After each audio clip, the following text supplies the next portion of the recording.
sa part kan DTI, ano sir ang mga nakalinyada at ang mga aktibidad po? Well, actually, nangiinutan dyan ang mga marketing events ni. Kasi talagang yan ang lifeblood of the business. Kaya puwan, igwa kitang mga marketing events to make sure na igwa kitang activities that will generate sales sa mga MSMEs. First and foremost, yaw dyan, of course, ang Feria de Camarines. Of course, kadakol yan versions, igwang delicioso, na gigibuta kam April. And then susunudan yan kang Muebles sa June. And then magkakaigwa kita by July, di La Vida Coco. And then August, umausbong. Umausbong para hindi sa mga farmer beneficiaries ta.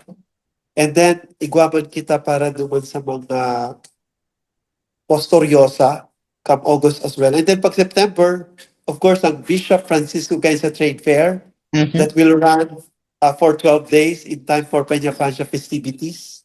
And then, igwaman kitang Orgulyo kan Bicol.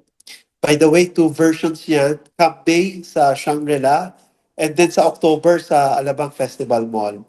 So we have a lineup of different trade fairs na talagang ipapatrinuhan kang DTI Camarines Sur. And of course, in partnership also with the DTI Bicol para nga ni magkaikong mga events that will ensure generation of sales sa satong mga MSMEs. And siring man, igwa kitang mga upcoming man ng mga market matching activities na gigibuhon para talaga igwa kitang mga institutional buyers na may introduce sa mga MSMista. Again, mga potential buyers ini kang mga produkto kang mga MSMista digdi sa Camarines Sur. And of course, bibisitahon na ang mga auto hubs. Ang mga auto hubs, these are mga stores na nagsisell din mga auto products and mga products kang mga MSMEs ta. Again, this is also a good source para maka-generate din sales sa mga MSMEs ta. And then, igwa man kitang mga nagkapirang mga papartisiparan ng mga fairs sa Metro Manila, lalo na itong Gulyan ng February, itong Bagong Pilipinas National Trade Fair. And then, igwa kita kayan mga upcoming na mga international fairs, aron kang IFEX, nagigibuhon by April, and then Manila Fame by October. And then, igwa kitang piga-antisiparan na, actually, nakaplano naman ini, pero bibilog bilang and pigpa-fine-tune na lang. By March, ma-participate kita sa Taiwan, din sa rong trade fair, nagigibuhon naman sa Taiwan. So, may mga i-invite kita mga MSMEs. These are food processors and dadaraw na naman ang mga produkto sa Taiwan. Again, the main objective is really to generate sales sa mga MSME staff. And of course, bago ang mga marketing events na yan, talagang grabe ang preparation kang DTI kayan. Igwa kita mga training activities na gigibuhon in relation sa paggamit kang AI. Alam mo, ang AI talagang iyon na yan ang talagang name of the game right now. So, pwede tang pakinabangan ng AI sa pag-operate ng negosyo para mas mapauswag, mas mapagayon, mas maging systematic.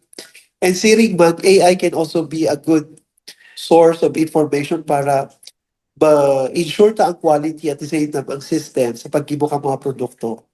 And of course, the overall operations kang negosyo, importante ang kung paano taman magagamit ining organic technology. Magkakaigwa man kitang series of product development to make sure na talagang quality and competitive ang mga produkto ka mga MSMEs. And bakulang sa produkto ang improve ta, at the same time so packaging and label. Tara mo, lalo na sa mga food products, ang inot na nahilig, ang packaging, di ba?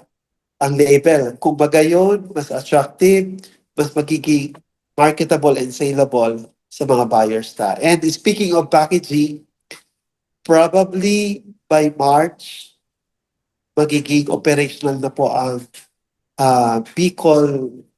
Mayo pang definite na pangaran, pero we will have the 86 million worth of packaging facility digdi po sa Camarines Sur. That is in partnership with the provincial government of Camsur na Na yaon po ang building, so mga equipment na lang ang pigahalata, yaon po yan dyan sa may Pili Camarines Sur i-install ang mga packaging facility worth 86 million. And then, igwaman kita of course ng mga diskwento caravan on the part of the consumers. Kasi alam mo ang DTI, we champion business, we champion consumers as well. So sa part kang mga consumers, igwa kitang mga diskwento caravan na gigibuhon in partnership with the different LGUs para paabot ta ang mga produkto harani sa mga lugar nila na affordable and may discounts. In fact, ganyan na June, ganyan na January rather, igwa kitang siguro mga duwang diskwento caravan na gigibong sa Banwaan ng Magaraw. That is special request by the mayor of Magaraw kasi nagkakaigwa silang mga caravan sa mga barangays and igwa kaming mga barangays na napili na dudumanan na kasabay kang mga serbisyo caravan kang LGU Magaraw, igwa man kaming diskwento caravan na gigibong. And then, of course, magkakaigwa man kitang series of consumer seminars nagigibon sa mga banwaan. Ang target na dyan, mainly mga senior citizens, mga PWDs, mga kababaihan in the youth sector, na strengthen itong kaaraman din na sa mga business related na mga laws na may pakialam sa pagiging consumer nila. So, yan ang mga gigibuhon ta. And then, we're also partnering with the different mga eskwelahan na may i-offer ng mga law courses. Kasi, admittedly, pag igwa kitang nare-receive digdig mga complaints from consumers, ang first talaga kayan is mediation, amicable settlement. However, kung tayo maka-arrive sa amicable settlement, pigre-raise mi yan sa adjudication. Na kung sa kaya po mag-gibong position paper ang consumers kung tanong na dapat panigan sila kang batas. Siring man itong piga-akasahan establishment. Ang mga establishment, they can pay a lawyer para maggibo sa inta. Pero duman sa part ng consumers, kung minsan nagiging dihado dahil mayong matibay na magsurat sa inta. So ang gigibuhon ta is we're thinking of partnering with a school offering law courses na baka itong mga senior students nila capable na or pwede na magtabang naman sa mga nagko-complain ng mga consumers para sa pagbilog ng position papers. So may mga aral kita kaya ng mga gibuhon. Actually, medyo dakol-dakol care for the year 2026. Pero ang pinaka-gist na talaga is really towards internationalization ng mga produkto, ng mga MSME studying di sa Camarines Sur. Kasi gusto na one, magdako lang mga exporters and number two,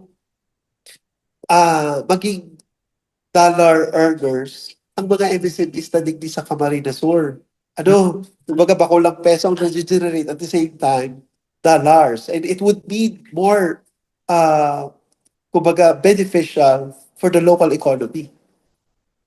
So, yan ang direction ta. And of course, sa part ng mga consumers, gusto ta ito bagang magkaigwang smooth and as much as possible, one portal or one platform na pwedeng i-cater ang mga complaints ka mga consumers na dahil na sila maparahanap-hanap sa hindi ako maduman, sa ako maduman. We're thinking of one platform na gabos na maski anong complaints yan kang consumer, iba to lang dyan. And then, kaming mga different organizations, government agencies, kami lang makuha, sabo yan. May complaint kaya sa telecommunication, sabo yan, DICT. Or may complaints kaya about sa cellphone, sabo yan, NTC. Or may complaints kaya about sa produkto, sabo yan, DTI. Things like those. So, we were thinking of creating a platform para sa mga consumers man, di na magpara hanap-hanap kung saan ma-complain. Kundi, maisip lang nila, dumana sa platform na to, bahala na kung si saan mako-akayan.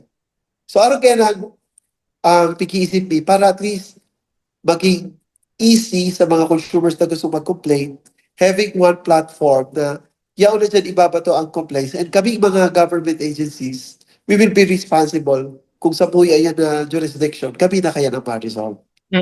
So, hoping na mangyayari yan probably by 1% para at least tuloy-tuloy and maging magayon ang mga ang pag-facilitate man ng complaints sa mga consumers ta. So, kaya aron kaya ng pinaka-gist me nagigibon for year 2026. Ayun.